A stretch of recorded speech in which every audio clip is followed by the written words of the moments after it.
ভালো আছি বন্ধুরা, তোমরা আমাকে যে পরিমাণে সাপোর্ট ও ভালোবাসা দিয়েছ, তাই আবারও তোমাদের জন্য হাতের কাজ করার নতুন আরও একটি ভিডিও নিয়ে হাজির হলাম।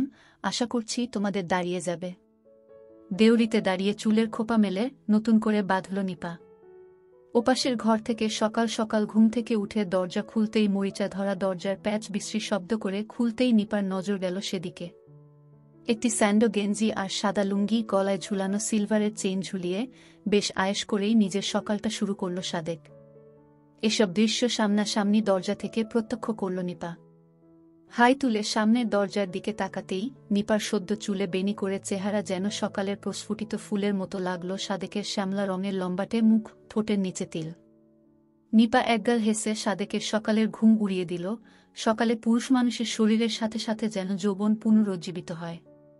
সাদেকের যৌবনে ফুল ফুটেছে মাত্র, সবে মাত্র একবার দুবার নারী সঙ্গীর সাথে বিনিময় করা হয়েছে ভালোবাসার হিসাব নিকাশ। সাদেক একগাল হেসে দরজার ভেতরে পা দিয়ে আবার চলে গেল ঘরের ভেতরে। দরজার কপাট আটকিয়ে সকাল সকাল নিজের শরীরের উত্তপ্ত লাভা বের করবে, ঠিক এমন সময় আবারও চোখে চোখ পড়ে গেল নিপার। নিপা একগাল হাসি হেসে জানিয়ে দিল, সাদেক এখন কি করতে চায় তা নিপা জানে। এর আগে বার কয়েক সকালের চা নাশতা দিতে এসে নিপা নিজের চোখে প্রত্যক্ষ করেছে সাদেকের সে ভগ্নদশাকে। নিজের চোখে সাক্ষী হয়েছে সাদেক সর্বসুখের শেষ ভাগে। দরজার পাশে দাঁড়িয়ে দেখেছে সেসব। কখনো তুশব্দটি করেনি। সাদেকের চরম উত্তেজনায় শরীর যখন প্রচণ্ড জ্বরের মতো কেঁপে উঠেছে, তারপর বার দুয়েক কাশ দিয়ে ঘরে ঢুকেছে নিপা। আর চোখে খেয়াল করেছে সাদেকের লজ্জায় লাল হয়ে যাওয়া শ্যামলা রাঙা মুখ। নিপা দরজার বাইরে এসে শাড়ি চেপে মিটিমিটি হেসেছে। আজও হলো সেরকম ঘটনা। সকাল সকাল হাঁসের ডিম মামলেট আর এক গ্লাস দুধ এনে ছোট্ট টি টেবিলটার উপরে রাখে। নিপা ঘরে ঢুকতেই অর্ধনগ্ন সাদেক ধর্মড়িয়ে নিজের কোমরের লুঙ্গি উপরে তুলে নিল। সাদেকের এমন অবস্থা দেখে নিপা এবার সাদেকের দিকে তাকিয়ে বলল, কাঁচিতে শান দেওয়া ভালো। অতি শানে কাঁচি ক্ষয়। সেই সাথে ক্যাচাত করে একটি শব্দ করে হাতের দুই আঙুলে কাঁচির ন্যায় করে হাসতে হাসতে বেরিয়ে গেল ঘর থেকে। ধর্মর করা বুকের সাথে যেন নতুন এক অনুভূতির সঞ্চার হল সাদেকের। রেল স্টেশনের পাশের বাজার, ধারে কাছে নদীও আছে একটা। সকাল সকাল দোকান গিয়ে শাটার তুলে কম্পিউটার টেবিলে ঝাড়ঝাপটা দিয়ে চেয়ারে বসে। ছোটখাট একটা কম্পিউটারের দোকান তার। কেউ আসে ছবি প্রিন্ট করাতে, কেউ আবার মোবাইলে গান, ভিডিও এবং নীলছবির টানে। সাদেকের দোকানে নীলছবির খদ্দেরই বেশি। রেল স্টেশনের হকার থেকে শুরু করে মাঝে মধ্যে মাস্টাররাও তার কাছে আসে গোপনে এসব ভিডিও ফোনে ডাউনলোড করাতে। কিন্তু সপ্তাহখানেক আগে পুলিশি ঝামেলায় পড়তে হয়েছিল তাকে, তাই বাধ্য হয়ে সেসব ভিডিও ডিলিট করে দিয়েছে। বাড়ি থেকে বের হওয়ার আগে নিপা তার ফোনটা সাদেকের হাতে দিয়ে বলেছিল, শাহরুখ সালমানের কিছু হিন্দি গান যেন সে ভরে নিয়ে আসে।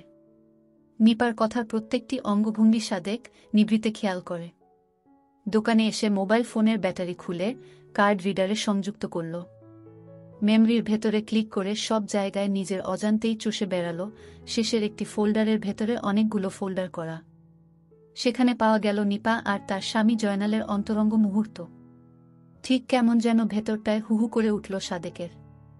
নিপা সাদেকের ভাইয়ের বউ। জয়নাল নিপাকে বিয়ে করে এলাকায় একটি মামলার কারণে বেশ কয়েকদিন ধরে ঢাকায় পলাতক আছে। বাড়িতে আসে না প্রায় বছর তিনেক হল। জয়নালকে নিপা নিজের শরীর উজাড় করে আড়ালে সুখ দিত। এই পদ্ধতি অবশ্য কিছুটা শিখিয়েও দিয়েছিল সাদেক। কেমন করে ইমোতে কল করতে হয়, কিভাবে পাঠাতে হয় ভিডিও। সেসব দৃষ্টি এড়াল না সাদেকের। বেশ কিছুক্ষণ মগ্ন ছিল নিপার অনাবৃত শরীরের প্রত্যেকটি অক্ষর পড়তে। দোকানের কাস্টমার এলে সে নিভৃতেই তাদের পাঠিয়ে দিত। এবার নিপার সেই ছবি আর ভিডিওগুলো সাদেক কপি করে নিয়ে নিল নিজের ফোনে। ততক্ষণে সাদেকের পৌরসত্তায় তালমাতাল এক হাওয়া বয়ে গিয়েছে। বিক্ষুব্ধ হয়েছে ঘৃণ্যের পাশবিক শোক। নিপার সাথে জয়নালের বিয়ে হয়েছে প্রায় বছর চারেক হল। বছরখানেকের মতো নিপা তার স্বামীর কাছ থেকে স্বর্গের সুখ পেয়েছিল। এরপর আর পৌরুষের ছোঁয়া পায়নি। সদ্য যুবতী নারী যখন কোনো পুরুষের কাছ থেকে তার সুখ আদায় করে নেয়, তখন সেই পৌরুষটি সেই নারীর কাছে ভীষণ ঋণী হয়ে পড়ে। প্রতিটি রাতের আধিয়ারে উত্তপ্ত নিঃশ্বাসের ঋণ। নিপার উত্তপ্ত যৌবন ভীষণভাবে ক্ষুধার জ্বালায় ছটফট করেছে। সে বারবার চেয়েছে সাদেকের আশপাশ দিয়ে হেঁটে সাদেকের কাছ থেকে একটু পরম সুখ আদায় করে নিতে, কিন্তু সাদেক নিপাকে সেই সুযোগ দেয়নি। বরাবর নিপাকে দেখেছে বড় ভাইয়ের স্ত্রী হিসেবে। কিন্তু হতভাগা জয়নাল যে খপ্পরে পড়েছে তাতে বছর দুয়েকের মধ্যে সে বাড়িতে ফিরতে পারে কি না কে জানে।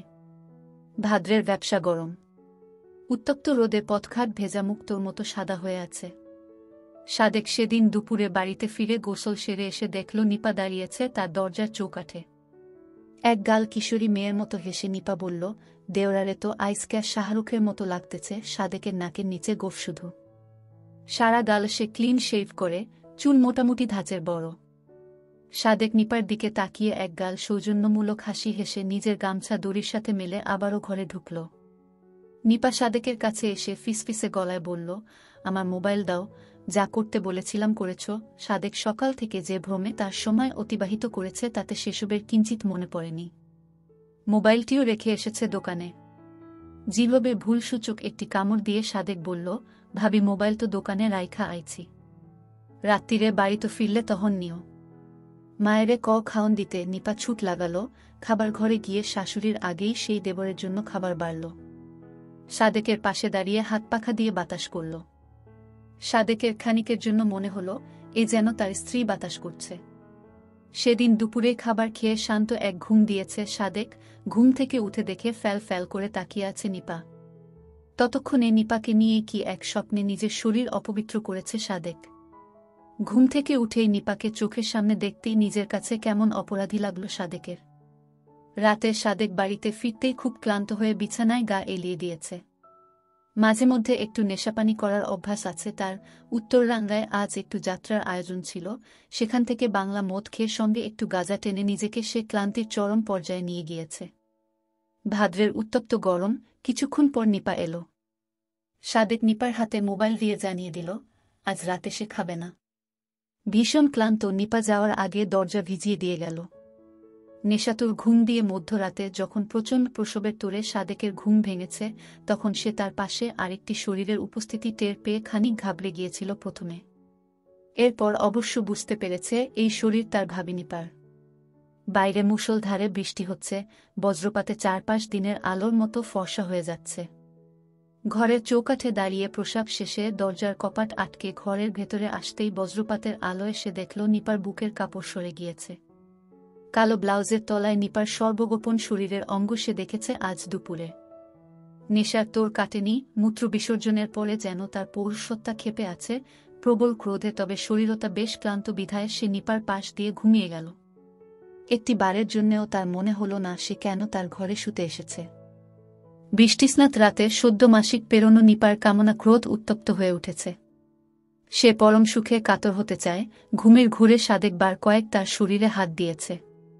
পাশ ফিরে শুয়েছে। নিপাও সাদেকের উল্টো দিকে শুয়ে গায়ে কথা দিয়েছে। সাদেকের পৌরুষদণ্ডের স্পর্শের সাথে শিহরিত স্পর্শে নিপার শরীর থেকে পরম পারদের গার মিশ্রণ লেপটে দিয়েছে সব। সে চায় সাদেকের ভীষণ কাম ক্ষুধায়, তাই দুপুরেই টোপ দিয়েছিল সাদেককে। সাদেক সেই টোপ গিললেও নেশাতুর ঘুমে বিভোর। নিপা এই সুযোগ কাজে লাগাল। মৃতদেহের মতো সাদেকের শরীর সমান করে সাদেকের উপরে বসে চাপল। আজ রাতে সে মহারানী, ঘোড়ার উপর চেপে শান্তির চরম উদ্ভ্রান্ত সুখের ক্ষুধায় সে নিজেকে ভিজিয়ে দিচ্ছে প্রতিটি মুহূর্তে। সাদেক কিছুই টের পাচ্ছে না। সাদেকের শরীরের জুড়ো বুনো শুয়োরের মতো চষে বেড়াল। বজ্রপাতের প্রতিটি শব্দের মতো নিজের শরীরকে বার কয়েক দোলালো চরম ক্ষুধায়। এরপর বিকট শব্দে হল বজ্রপাত। জলাশয়ের পানির ঢেউয়ে ভেসে গেল উলুবন। সেই বনের চরম ক্ষুধার্ত প্রাণীর মতো নিজেকে সাদেকের উপরেই ঢেলে দিল নিপা। নিজের শরীরের স্পর্শ রক্তের গরম স্রোত অনুভব করল। শেষ রাতে যখন সাদেকের ঘুম আবারও ভাঙল, তখন সাদেক দেখল সে অর্ধনগ্ন, তাকে জড়িয়ে ধরে শুয়ে আছে নিপা। এমন বিশ্রী কাণ্ড দেখে মেজাজ চটে গেল। সেই সাথে লুঙ্গি মাখামাখি হয়েছে চরম কামনার রসে। সে উঠে লুঙ্গি বদল করে ঘরের ভেতরেই আরেকটি স্টিক ধরিয়ে আবারও বিছানায় গা এলিয়ে দিল। পরদিন দুপুরে দোকান থেকে আসতেই সাদেক জানল তাকে ঢাকায় যেতে হবে। শুধু